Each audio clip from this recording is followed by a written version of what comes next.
আসসালামু আলাইকুম রহমতুল্লাহ বারাকাতু। কেমন আছেন সবাই? আশা করি ভালো আছেন। তো আজ আমি আপনাদেরকে দেখাবো জালাবিয়া কীভাবে কাটিং করবেন এবং কিভাবে সেলাই করবেন খুব ইজিভাবে। ঠিক আছে, বাংলাদেশে যেটা গোল জামা বলেন বা মিস্কি বলেন অনেকে। ঠিক আছে, তো সর্বপ্রথম আমরা ফুটটা মেজারমেন্ট করে ফুটটা কেটে নেবো, তারপরে হাতের মুহুরিটা কেটে নেবো। আচ্ছা, সাইড আপনার বডির মেজারমেন্ট নেওয়ার পরে বডির মেজারমেন্ট দিয়ে তারপর আপনি এ হিসেবে কেটে নেবেন। আর যারা একটু ফিটিং পড়তে চান তারা একটু শিপটা না দিয়ে আপনি একটু ভিতরে নিয়ে নেবেন এটারে। ঠিক আছে, ভিতরের দিকে নিয়ে আপনার একটু তারপর আপনার শিপে নিয়ে আসবেন। ঠিক আছে, সোজা নিচের দিকে নিয়ে আসবেন, তারপর লম্বাটা নিয়ে নেবেন।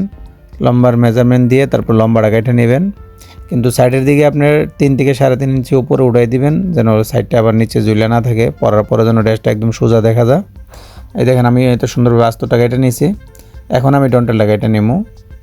আস্তরটা ফালে বিছে তারপর আমি ডন্টেলটা কেটে নেবো। এতে ডন্টেলটা কাটতেছি এখন। ফুট, তারপর হাতের মুহুরি।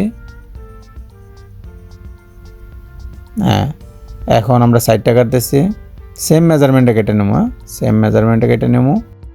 ভিডিওটা দেখতে থাকুন কন্টিনিউ, ইনশাল্লাহ আশা করি আপনি বুঝতে পারতেছেন এবং আপনি কাটতে পারবেন এবং সেলাইও করতে পারবেন। ভেরি ইজি, এটা একদম ইজি।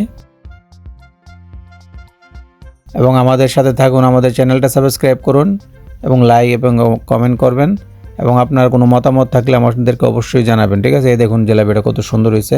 কিন্তু একটা কথা না বললেন, ওই সাইডটা আপনি বোতানার সাথে লাগায়েন না, আস্তরটার সাথে সাইডটা লাগায়েন না, ডন্টেলটা আলাদা আলাদাভাবে করবেন। ঠিক আছে, ওকে, আল্লাহ হাফিজ।